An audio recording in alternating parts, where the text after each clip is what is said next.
Alors, cette question revient très souvent en concours. Vous la retrouverez presque à coup sûr. Bon, soit une poutre AB sous l'action de trois forces extérieures. R, A, action d'appui en A, R, B, action d'appui en B, et la charge répartie. La question est, déterminer l'action en A et en B. Première proposition. R, A égale 50 décanewtons et RB égale 45 décanewtons. Deuxième possibilité.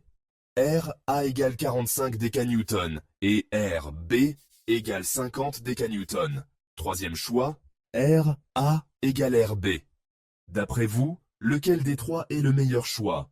Les données sont les suivantes. Pour ceux qui ont oublié ou ne savent pas comment faire, voici une méthode facile. On nous demande de calculer réaction d'appui, RA et RB. Les réactions RA et RB sont les forces de soutien exercées par les appuis sur une poutre. Elles équilibrent les charges appliquées.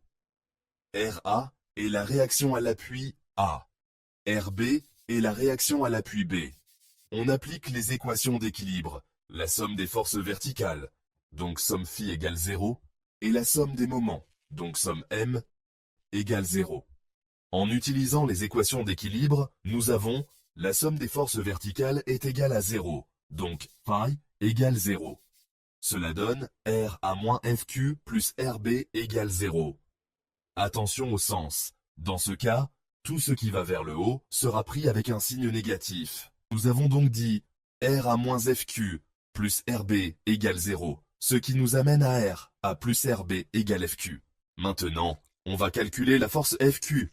FQ est égale à Q multiplié par L, soit 3 fois 30 décanewtons, ce qui donne 90 décanewtons. Si on remplace FQ par sa valeur, qui est 90, dans l'équation R A plus RB égale FQ, on obtient alors R A plus RB égale 90. Ensuite, on passe à la somme des moments.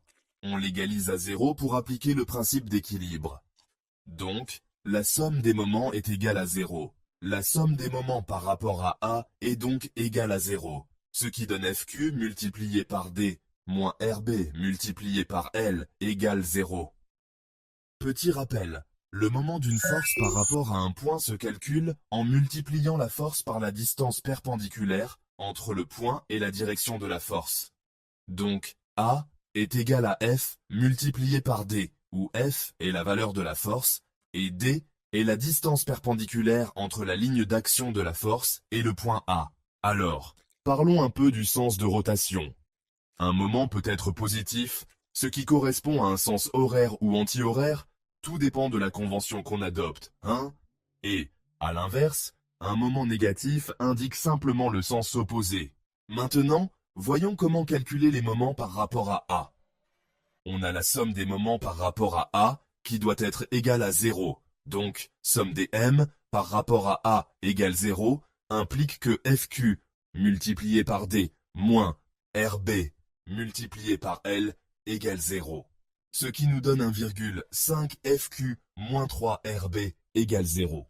En remplaçant FQ par 90, ça fait 1,5 fois 90 moins 3 RB égale 0.